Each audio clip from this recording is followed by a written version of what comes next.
네, 인사 다시 드리겠습니다. 한국 마이크로소프트에서 온 유현경입니다. 반갑습니다. 앞서 사장님께서 잘못된 기대를 심어주셔가지고 올라올 때 굉장히 긴장하며 실망시켜 드릴까 봐 긴장하며 올라왔습니다. 저는 오늘 이런 뜻깊은 자리에 우선 또 뜻깊은 자리에 초대해 주셔서 너무 감사드리고 66주년 창립 66주년 맞이한 KR 함께 할 수 있는 기회에 있어서 너무 영광이고 축하드립니다.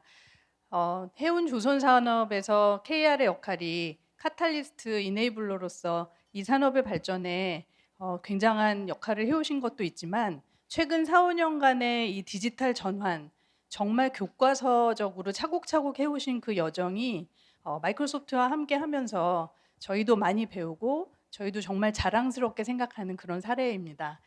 오늘 제가 뭔가 제목을 거창하게 갖고 왔지만 사실 아주 기본적인 말씀 드리러 왔습니다. AI 얘기 많이 합니다. 잠깐만 물러서서 보면 인류가 이 기술을 발전시키면서 사람들의 동선이나 삶의 방식이 바뀌는데 메이저로 플랫폼 변화가 여러 차례 있었습니다. 여러분들도 돌이켜 보시면 사실 우리가 인터넷 없는 시대에 살았었고 휴대폰 없는 시대에 살았었습니다. 그리고 그런 기술의 플랫폼의 발전이 굉장히 많은 변화를 갖고 왔는데 지금 굉장히 당연해졌죠. 지금 우리가 그런 대단한 변곡점에 또 한 번의 변화 앞에 서 있고 이런 얘기는 여러분 너무 많이 들어서 당연하실 거라 생각합니다. 마이크로소프트는 올해로 51주년 맞이한 회사고요. 이 네 번의 플랫폼 시프트에서 안 죽고 살아남은 몇 안 되는 기술 기업 중에 하나입니다. 그리고 현재는 그 스스로를 AI 회사라고 부르는데요. 저는 2007년에 경력사원으로 MS 입사했습니다. 당시에는 패키지 소프트웨어 파는 IT 업계는 굴뚝 산업이라고 부르는 패키지 제조 회사였습니다. 그리고 그 이후에 클라우드로 서비스 회사로 전환을 하면서 제조 회사가 서비스 회사가 되는 그 어마어마한 혁신이 얼마나 말보다 어려운가를 직원으로서 굉장히 오랫동안 느껴왔습니다. 그리고 한 3년여 전부터는 스스로를 AI 회사다라고 부르고 AI 혁신의 선봉에 서 있는 그런 회사입니다. AI 얘기 조금 해보겠습니다. 이 장면은 1월에 있었던 다보스 포럼에서 그 레리 핑크 회장하고 저희 사티아 나델라 회장이 블랙록 회장하고 MS 회장이 대담하는 장면입니다. 이 내용 여기서 뭐라 그랬냐면 그 레리 핑크 회장이 AI가 거품이 아니냐 이런 얘기를 했습니다. 그런데 사티아 회장이 뭐라고 대답을 했냐면 웃으면서 AI가 거품이 되지 않으려면 이렇게 테크놀로지 회사들 얘기를 많이 해서는 안 된다. AI가 정말 산업에 적용돼서 그 혜택이 고르게 퍼지고 진짜 쓰는 것들이 늘어나면 AI가 거품이 아닐 것이다 라는 얘기를 했었습니다.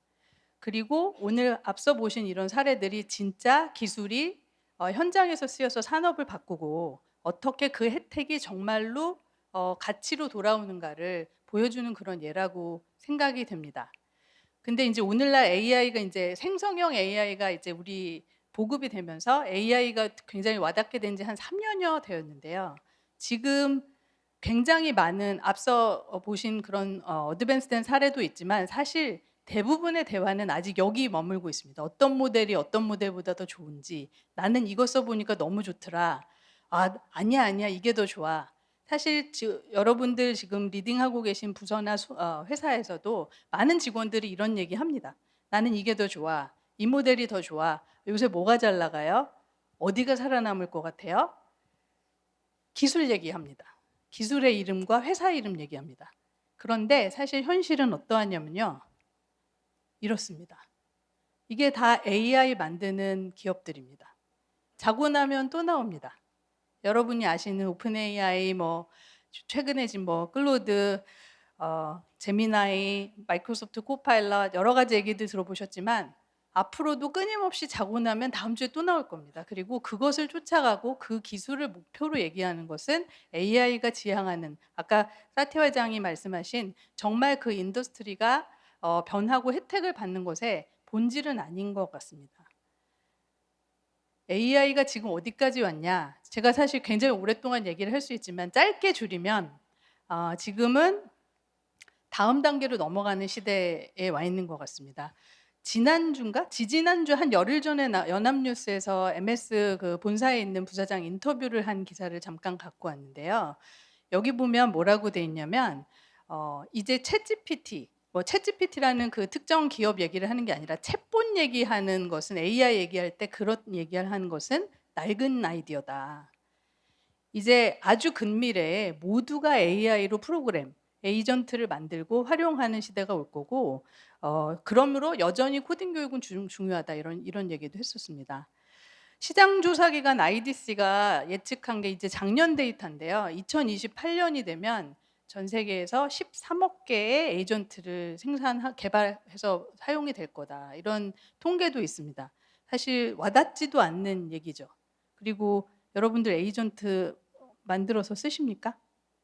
우리 부사장님은 쓰시는데 사실 대부분 우리는 아직 안 쓰죠. 근데 이런 세계가 아주 빨리 다가오고 사실 지금 이 업계도 변화하고 있는데 여전히 우리는 어떤 모델 쓰지? 무슨 기술 쓰지? 이런 얘기에 머물러 있는데 지금 정말 고민해야 될 것은 근본적으로 AI로 시스템을 어떻게 바꿀 것인가. 그리고 그걸 받아들여서 일하는 우리의 습이 바뀌는 문화가 본질적으로 변화하고 있는가. 이것이 현재의 고민이다라는 것이 제가 오늘 발표드릴 내용의 전부입니다, 사실. 마이크로소프트가 이제 다른 말로 표현을 하면 한 2년여 동안 이 얘기 많이 합니다. 귀사에서 AI에서 가장 중요한 주제가 뭡니까라고 하면 지난 2년여간, 2, 3년간 대부분의 기업에서 어떤 모델 쓸지 고민입니다. 그리고 GPU 확보해야 됩니다. 이런 얘기를 했었습니다. AI의 본질이 여전히 기술의 제목들로. 그런데 정말 기업이 그 AI의 혜택을 보려면 지금 갖춰야 되는 것은 인텔리전스와 트러스트다. 어떤 기술을 쓰고 어떤 칩을 쓰는지는 그 다음 얘기다라는 얘기를 마이크로소프트가 한 2년여 동안 해왔습니다. 그리고 오늘 나머지 시간 한 15분 동안은 이 얘기 드리겠습니다. 그에 앞서서 지금 아까 AI가 굉장히 많이 빠르게 변하고 있다라고 했는데 마이크로소프트가 해마다 한 5월쯤 이맘때쯤 전 세계 한 2, 3만 명 정도의 기업 사용자들과 경영자들을 인터뷰해서 리서치 리포트를 내놓습니다. 워크트렌드 인덱스라는 리포트가 올 5월에도 새로 나왔고요.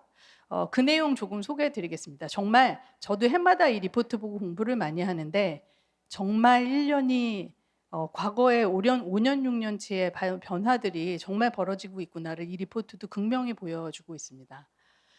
이 내용은 작년 5월에 나온 리포트에 있었던 내용이에요. 그때 이제 주제가 프론티어 펌들이 등장하고 있다.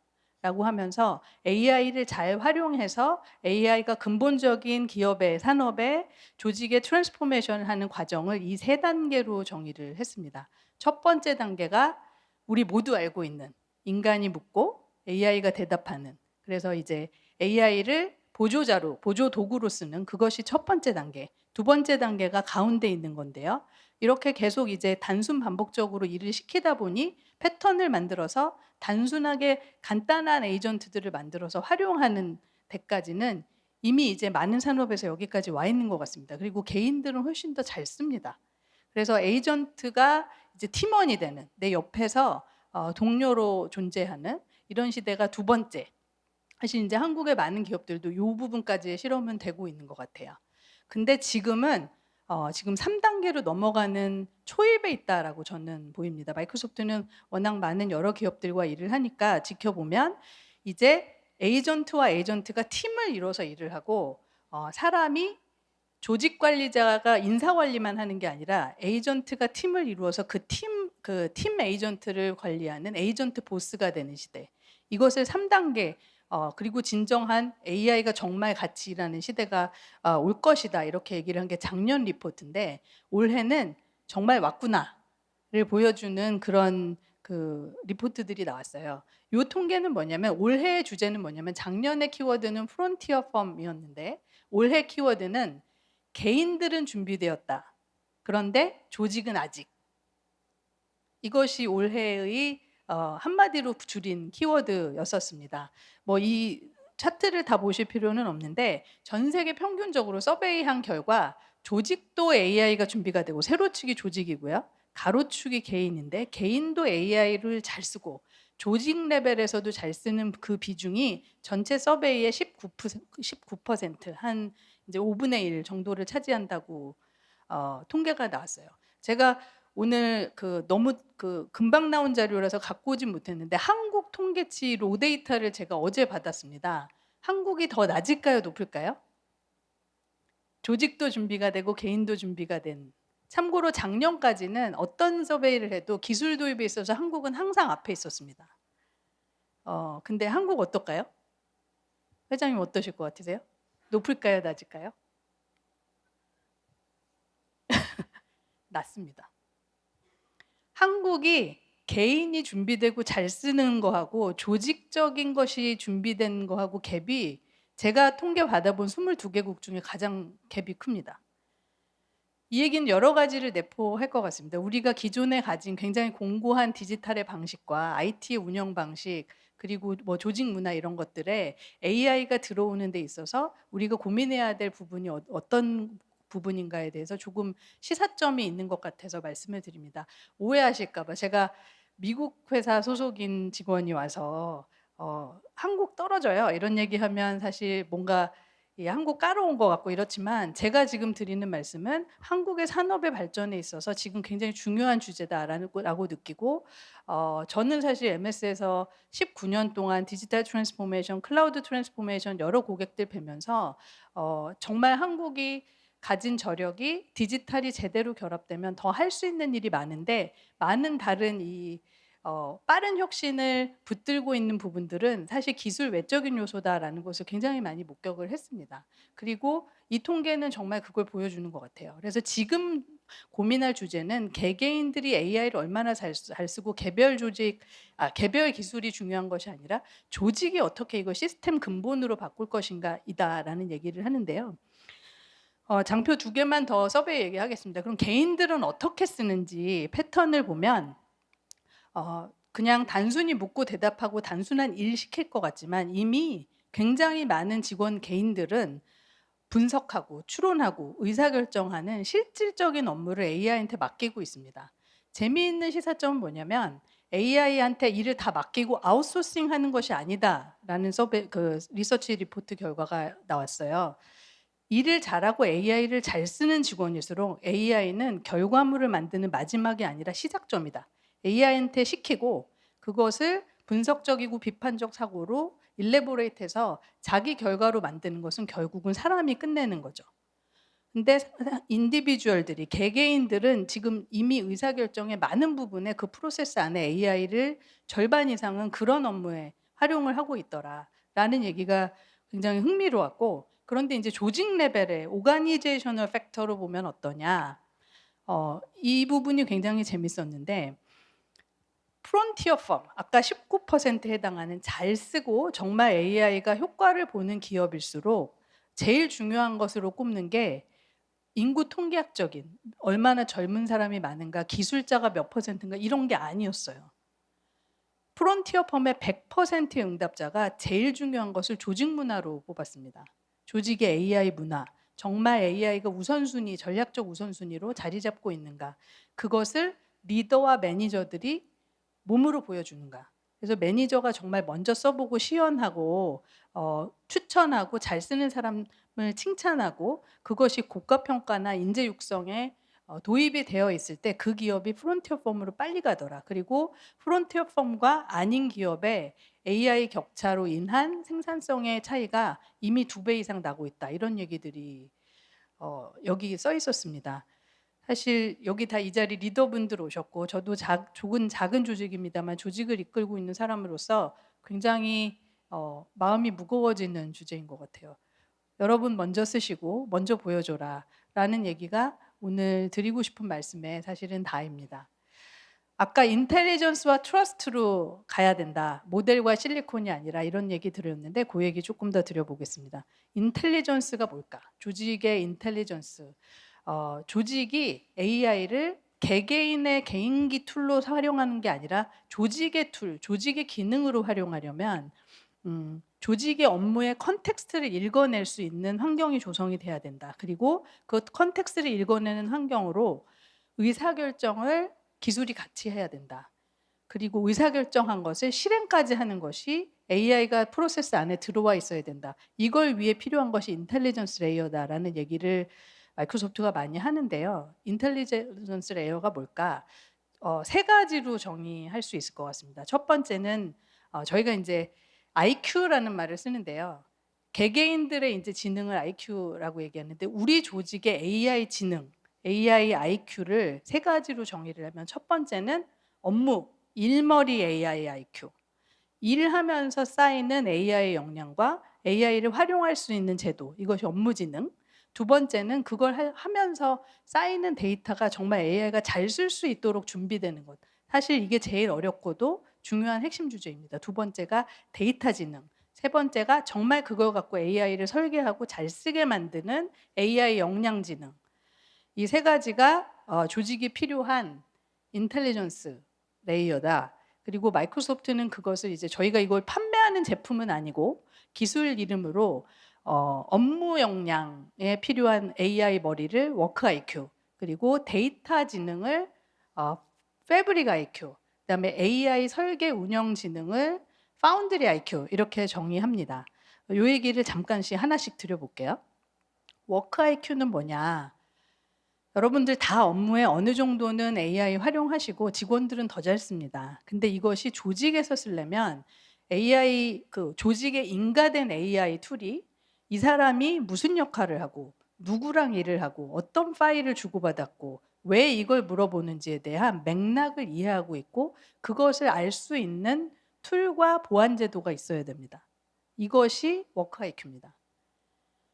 쉽게 들리지만 개개인들이 액세스할 수 있는 데이터의 범위, 그리고 누가 누구랑 일했는지 업무 이력을 기계가 다 쌓아서 알고 있고 AI가 즉각적으로 AI 업무에 이것을 활용해서 대답을 뱉어내는 것은 사실 어려운 일입니다.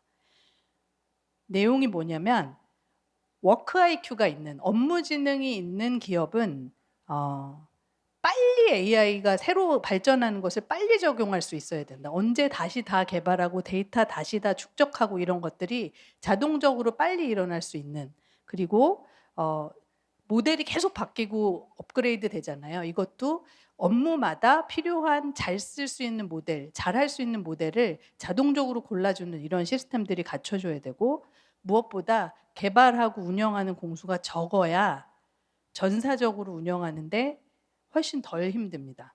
그리고 물론 엔터프라이즈 보안과 컴플라이언스는 굉장히 중요한 부분이죠. 사실 이 얘기는 죄송하지만 광고 좀 하겠습니다. 마이크로소프트 365의 코파일럿이 이 철학을 가지고 설계된 제품입니다. 그래서 이메일, 작성하신 파일, 그리고 주고받은 채팅 내용, 전화 내용, 미팅 내용에서 따로 뭔가를 하지 않아도 그 내용이 그 개개인들이 액세스할 수 있는 범위 내에 보안적인 그 허용하는 범위 내에서 업무를 하고 나면 그것이 바로 AI가 활용할 수 있는 인텔리전스로 쌓이는, 이것이 워크 IQ인 것이죠. 물론 거기서 쌓인 데이터와 활용되는 AI가 학습에 쓰이면 안 되고 외부로 유출되면 안 되고 이런 것들은 굉장히 중요한 숙제일 겁니다. 두 번째, 데이터 지능. 조직에는 정형 데이터, 비정형 데이터 모든 부서에서 데이터가 생산되고 또 어딘가에는 쌓입니다. 근데 부서마다 사용하는 워딩도 다르고 로케이션도 다르고, 그래서 데이터 통합이나 이런 표준화가 말보다 엄청나게 어렵습니다. 그리고 지금 굉장히 많은 툴들이 이런 작업들을 조금 더 쉽게 해주는데 필요한 그런 툴들은 굉장히 발달하고 있습니다. 아까 팔란티어 얘기도 하셨는데 요즘 온톨로지란 말씀 많이 들어보셨죠? 그 기업이 같은 컨셉을 다르게 말을 하지만 다 같은 언어로 이해할 수 있도록 시멘틱 파운데이션을 만드는 그런 그 영역이 패브릭 IQ를 구축하는 영역이고, 사실 마이크로소프트 패브릭이라는 제품들은 이런 걸 도와주는 데이터 분석 운영 플랫폼이죠. 마지막으로 자, 데이터를 레이블을 다 붙여서 예를 들어 도서관에 책을 분류를 잘 해놨어요. 이제 어느 책이 어디 있는지 다 알아요. 그러면 그 다음 해야 될 일은 뭘까요? 연구자가 왔을 때 사서가 빨리 어디 있는 책을 찾아주고 그것을 연구 보조자가 리포트로 만들어주고 그것이 바로 연구에 쓰이게 하고 이런 것들이 바로 조직의 AI 지능, AI 에이전트를 잘 활용하려면 이런 파운드리 IQ가 검색이 잘 되고 바르게 처리하고 그다음에 라이트 툴과 모델들을 찾고 이런 것들이 상당 부분 자동화되어 있어야 한다라는 것이 조직이 갖춰야 되는 마지막 IQ. 사실 이 AI 지능은 계속 종류가 늘어날 겁니다. 그러나 조직이 가져야 되는 인텔리전스. 자, 그다음에 트러스트. 이 장면 보시면 무엇이 생각나시나요? 이 가드레일 얘기 많이 합니다. AI 얘기하면서. 가드레일은 이 벽이잖아요. 운전을 하는데 벽을 부딪히지 않고 잘 가려면 사람들이 벽 얘기를 많이 하지만 정말 중요한 건 뭘까요? 브레이크 밟을 때 브레이크 성능이 좋아야 되고요. 운전자가 정말 그 숙련된 운전자가 있어야 되고 계기판을 계속 보고 벽에 안 부딪히게 가는 게 중요합니다. 오늘날 AI가 잘 쓰이기 위한 가드레일은 바로 이런 것들을 고민해야 되는 거고 여기에는 제일 중요한 거가 아마 보안일 겁니다. 지금 AI도 보안을 얘기하지만 해커도 보안을 얘기합니다.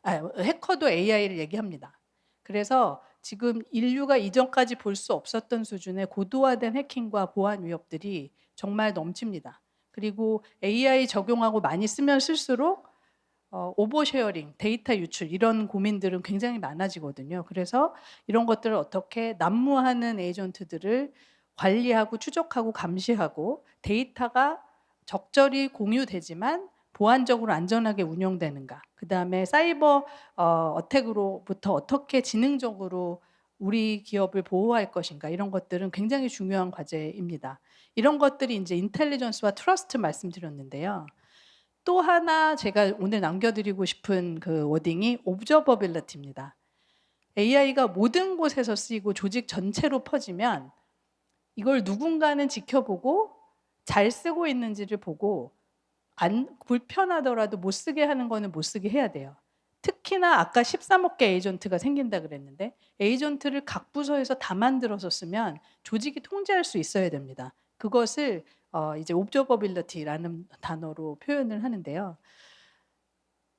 그래서 사실 최근에 마이크로소프트가 에이전트 365라는 서비스를 내놓은 것은 저희가 더 팔아먹으려고 만든 게 아니라 정말 에이전트를 많이 쓰다 보니 이 기능이 너무 필요해서 에이전트 생산부터 운영 활용의 전체 패턴을 거버넌스 그 조직을 가지고 모니터링 하기 위한 이런 서비스들로 만들어졌고 진 서비스들이 나온 이유도 그런 것들입니다. 마지막 부분, 제가 지금 인텔리전스 앤 트러스트 얘기했고 옵저버빌리티 얘기했는데 마지막 부분은 문화입니다. 제가 앞서 말씀드린 오가니제이셔널 팩터가 조직의 AI 성공에 가장 중요하다라는 것이 이미 프론티어 펌들을 통해서 증명이 되어 가고 있는데 기술은 계속 발전하고 아까 그 마이크로소프트도 못한다는 설계 도면의 LLM 적용도 최근에 그런 POC들이 성공을 해서 지금 조금 더 퍼지고 있고 AI가 지금까지 못했던 것들은 기술적으로는 따라잡는 속도는 빨리 변화할 겁니다. 그러나 조직이 AI를 정말 잘 쓰기 위한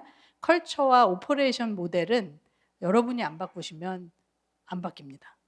그리고 이거는 어느 벤더도 못 해주는 일입니다. LLM이 못하는 설계 도면보다 더 어려운 일일 거고 마이크로소프트 역시 소프트웨어 제조 기업에서 서비스 회사, 클라우드 서비스 회사가 되고 또 AI 회사가 되면서 이 부분을 제일 중요하게 얘기하고 있습니다. 결국 서비스 비즈니스 AI 사람이 하는 거고요. 그러면 사람이 조직에 모여서 나타내는 그 특성이 뭐냐? 그건 조직 문화다.